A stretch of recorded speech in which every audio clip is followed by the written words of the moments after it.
Big news out of France this week. They've got an aggressive plan to save the world. Finally, right? Oh, but they don't mean saving Western civilization from the plague of radical Islam. No. The French are going to save the world by banning diesel and gas vehicles by 2040. Yeah, they're going to ban the internal combustion engine.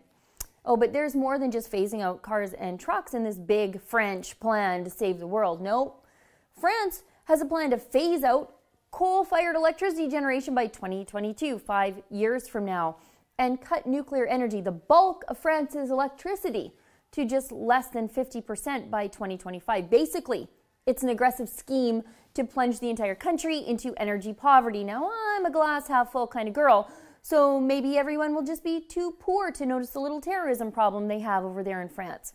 They've had at least 3 major terror attacks in 2017 already, and 7 other massive terror plots were foiled.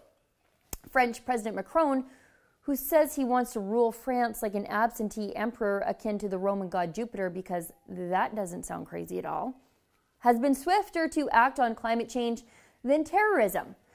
This is all just childish trolling of President Donald Trump for leaving the Paris Agreement, which seems to be a popular yet stupid trend for left-wing and centrist politicians across the globe. Justin Trudeau does it, well, just about daily, virtue signaling his concern for the climate and how he's going to act on climate change every time he opens his mouth and lifts his leg to show us all his socks.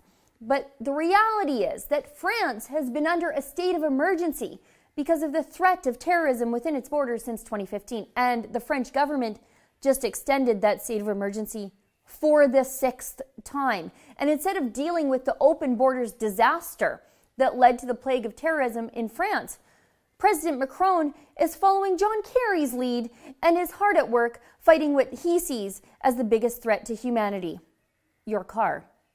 But let's peer into the future a little bit. In the year 2040, when Paris is called New Raqqa and the Eiffel Tower is a minaret, I doubt finding greener ways to wage jihad and buying carbon offsets to balance out the CO2 emissions for every prisoner they burn alive will be high on the list of concerns in the Caliphate of France. I think phasing out infidels and Western civilization might be the priority. For the Rebel.media, I'm Sheila Gunn-Reid. Are you tired of virtue signaling politicians who really miss the mark when it comes to actual problems? Us too. To never miss a story, be sure to subscribe to our new Rebel Canada YouTube page.